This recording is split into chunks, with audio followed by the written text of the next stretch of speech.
vamos a arrancar con el programa de hoy, en el que vamos a ver todos los recursos estratégicos que tiene nuestro país y que tiene la región y que hoy están en boca y en visión de todos, sobre todo por el florecimiento de lo que es Vaca Muerta, la visita de Cristalina Georgieva, y para eso tenemos a Juliana Montani. Dígame, producción, si ya está conectada, si la incorporo a esta charla. Hola Juli, ¿cómo estás? Buenas. ¿Qué tal? ¿Cómo están? Bueno, bienvenida nuevamente a Jugada Maestra, es un placer tenerte con nosotros. También tenemos aquí a Martín Kaindl, que ya lo presentamos anteriormente, como miembro del IAPG, Instituto Argentino del Petróleo y el Gas. Y bueno, queremos hablar un poquito de esto, de nuestro mapa de recursos. A lo largo del tiempo se hablaba mucho y se ponía el foco y la atención en todo lo que tenía que ver con los hidrocarburos o los combustibles fósiles, y hoy esta situación está cambiando, estamos migrando hacia una energía un poco más verde. ¿Cómo se puede explicar esto, Juli? Es así como decís, se está hablando mucho de petroestados y electroestados a la vez. Cada vez que tenemos un problema de suministro es que volvemos a ver el poder estratégico de la energía. De hecho, el poder de Arabia Saudita, de Rusia, de Irán, descansaba en recursos fósiles escasos, concentrados geográficamente. Quien manejaba esos pozos, oleoductos estrechos, como lo vemos ahora, ¿no? Estrechos marítimos, controlaba buena parte de la economía global. Y ahora vemos que las reglas de juego están cambiando. Incluso Arabia Saudita invierte en renovables con visión 2030, Rusia exporta tecnología nuclear, los principales productores fósiles buscan evidentemente conservar influencia en este mundo donde el poder energético no depende únicamente del petróleo. El petróleo, de todas formas, tenemos ahí en el piso a Martín Kind, que sabe, pero muchísimo más que yo. Recordemos que no solo nos da energía, ¿no? No solo es combustible, sino que es una materia prima esencial para agricultura, industria química, farmacéutica, etcétera.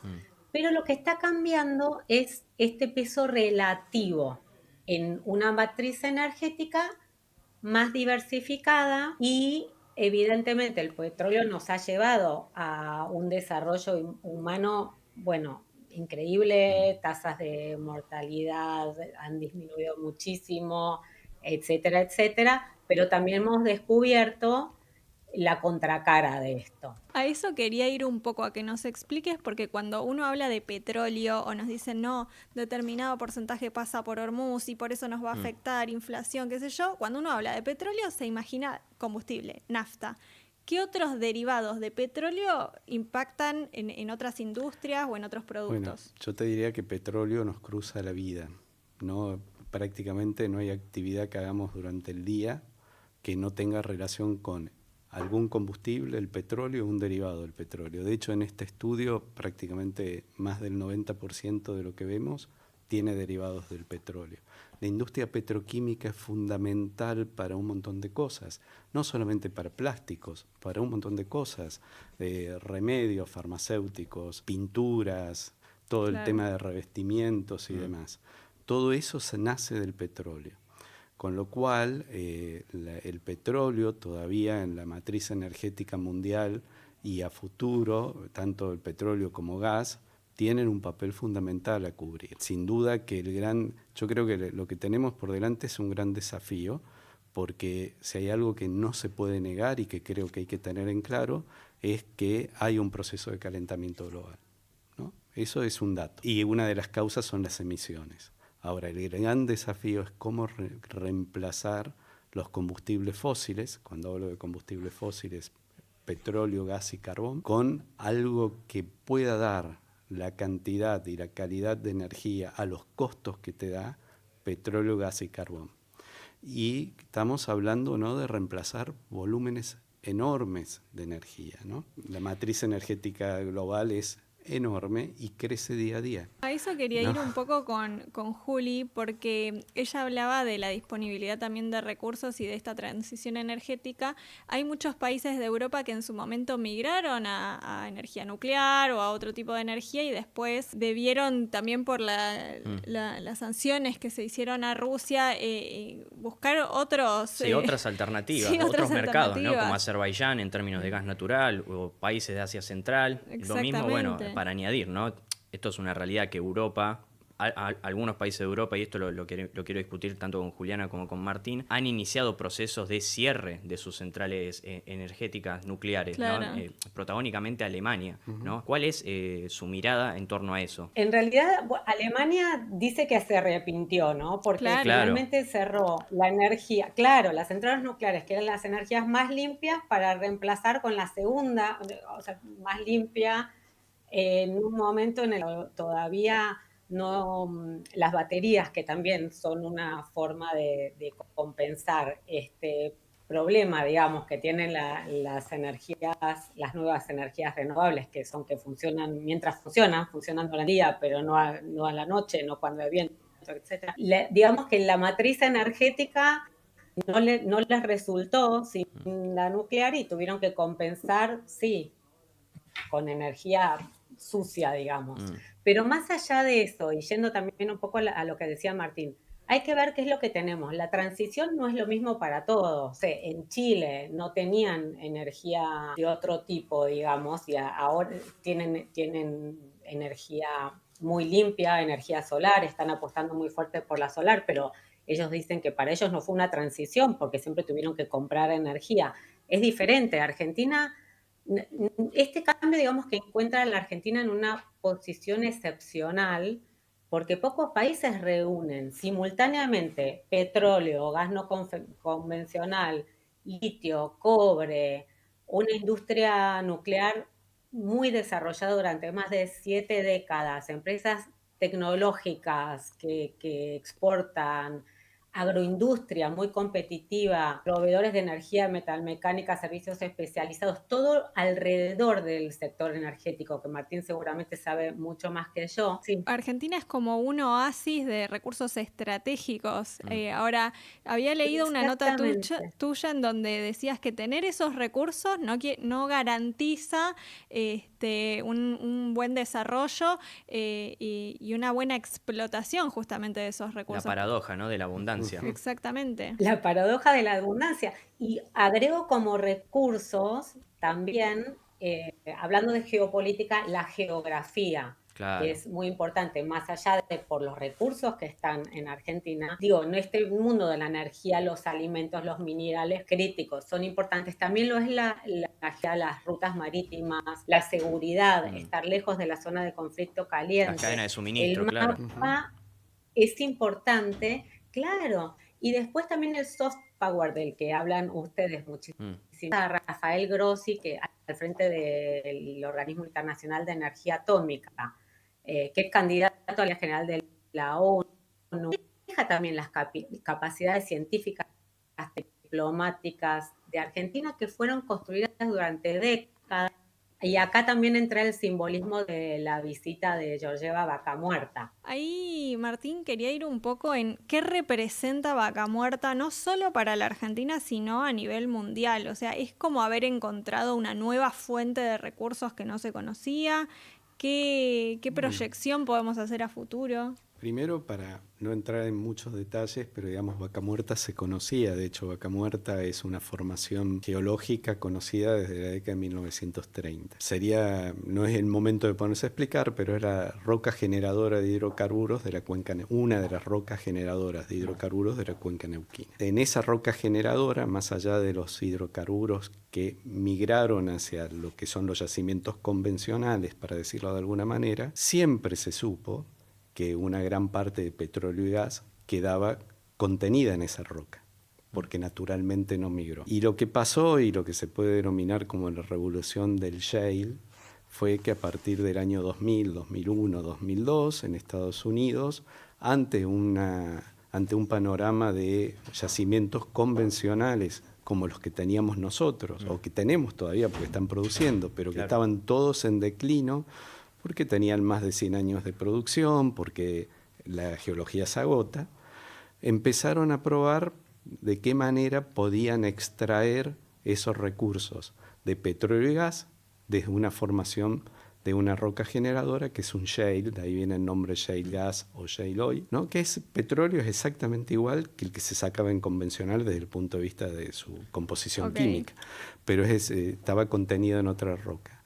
Y eso fue lo que, se tomó una técnica conocida de hacía mucho tiempo que se usaba para el convencional, que es la fractura hidráulica o fracking, y la empezaron a probar, refinar, ver presiones y demás, hasta que lograron una solución técnica que permitió poner en producción la roca generadora, que en este caso es Vaca Muerta.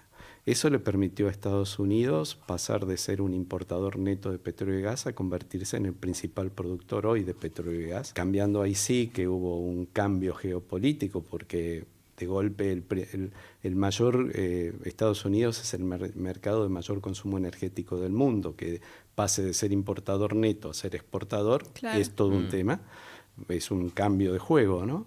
Y ese mismo conocimiento es el que se trajo a Vaca Muerta.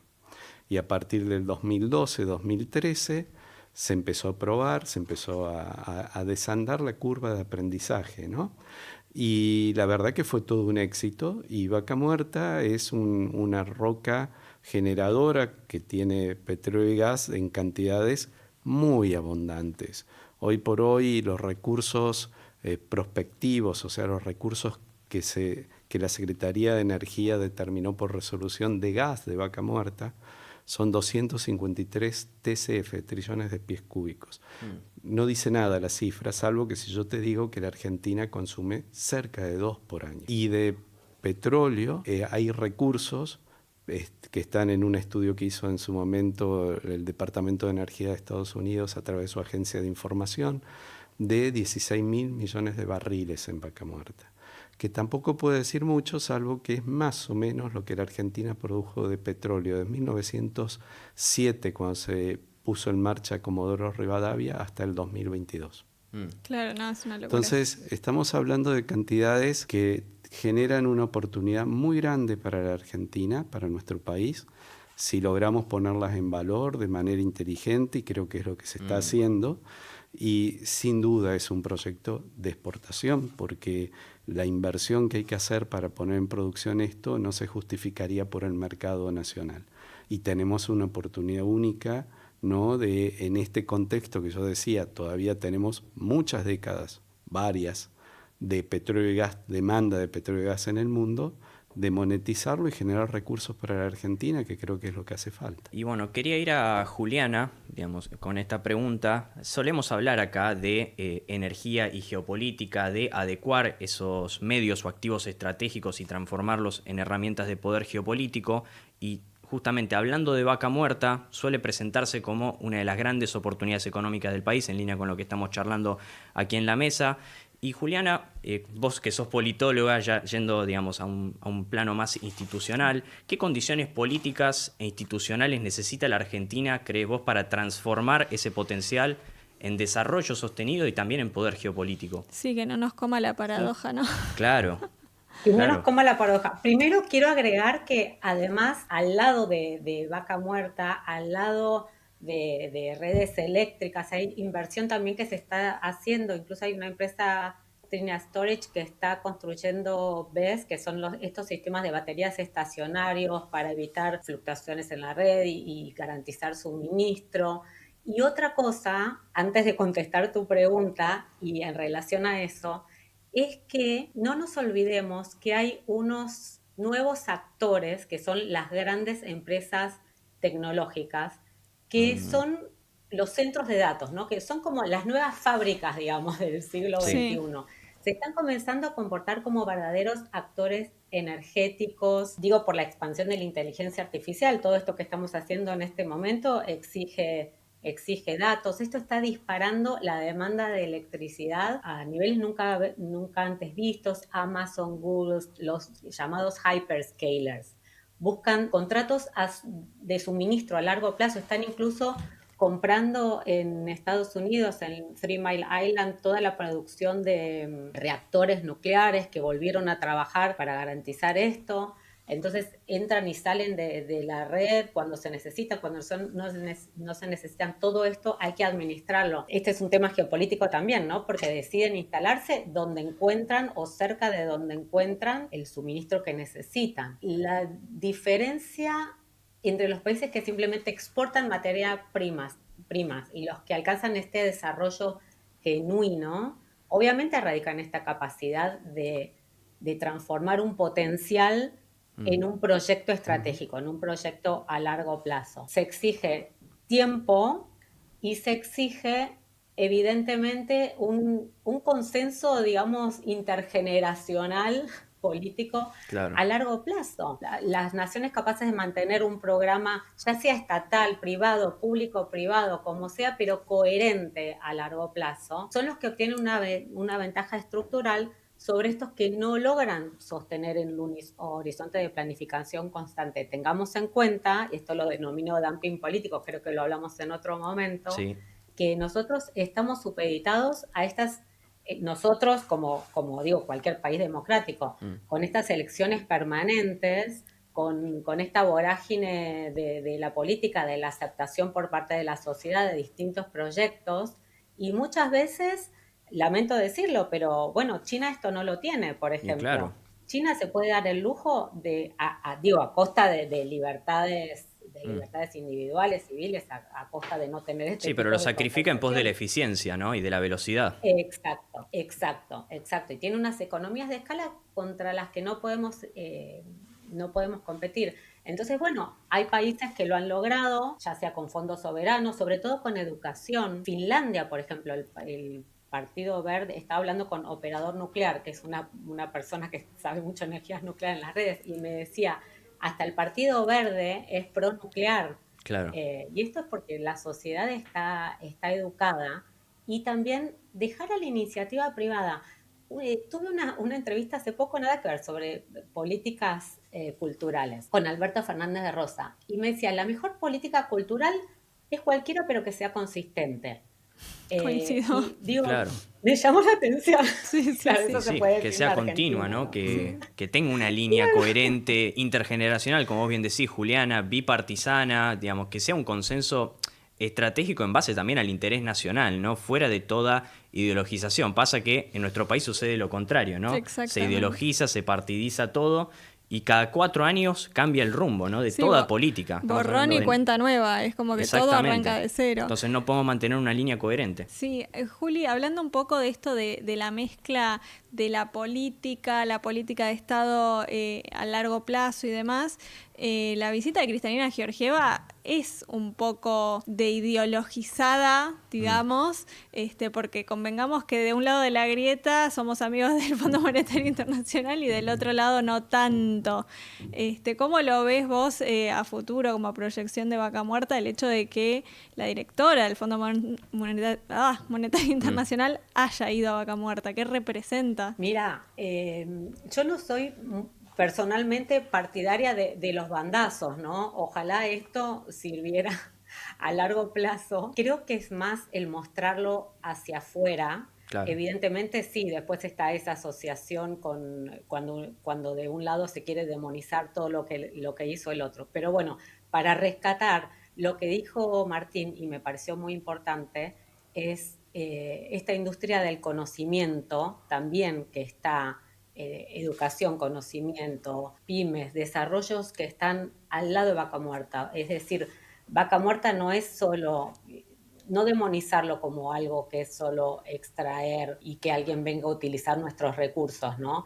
Realmente es importante esto de construir, qué se construye con lo que hay debajo del suelo, cómo construimos poder. Bueno, un poco es este poder simbólico de que haya venido Kristalina Georgieva y la hayan llevado con un mameluco de YPF, poder simbólico de los dos lados también, ¿no?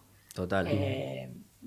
Una muestra de interés, una muestra de apoyo, que espero que sea un paso más para canalizar, digo, hacia el futuro, ir cimentando distintos apoyos. Porque digo, no es solo el Fondo Monetario, tenemos mucho que ver con China también, ¿eh? Tenemos Claro. muchas inversiones. Sí, sí, sí. Mm. Entonces, no hay que olvidar que, bueno, estamos en esta posición especial donde en este momento tenemos esta capacidad de seguir negociando. Estamos con Georgieva, pero tenemos muchos proyectos, estos de BES, solares, muchos proyectos donde está China, incluso en Latinoamérica, puertos. Claro. No es cuestión Diversificamos. de que nos estamos... Total, ¿Cómo? y no es solamente, estábamos hablando de la grieta, digamos, internamente, sino también en el plano de la disputa hegemónica entre China y Estados Unidos, ¿no? Ahí Claro. también hay que ser pragmáticos, digamos. Está bien, Totalmente. estamos alineados a Estados Unidos, pero China, digamos, tiene una incidencia enorme en términos, como decía Juliana, de inversiones, de proyectos, no solamente en Argentina, sino en toda Latinoamérica. Ha avanzado vigorosamente y por eso la respuesta de Trump, llegado a la presidencia ahora, ¿no? Que quiere reafirmar esa posición de, bueno, hegemón estadounidense en el patio trasero, como lo denominan.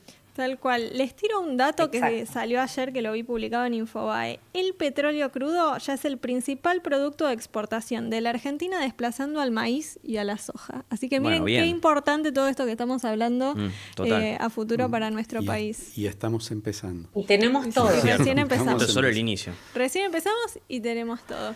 Sí. Juli, quiero agradecerte por haber participado hoy, también por promocionar el programa, y es un placer recibirte siempre, así que bienvenida cuando quieras a Jugada Maestra. Un placer y un placer haber compartido la mesa con Martín también. Gracias. Un gusto también de mi parte, Juliana. Gracias, Juliana.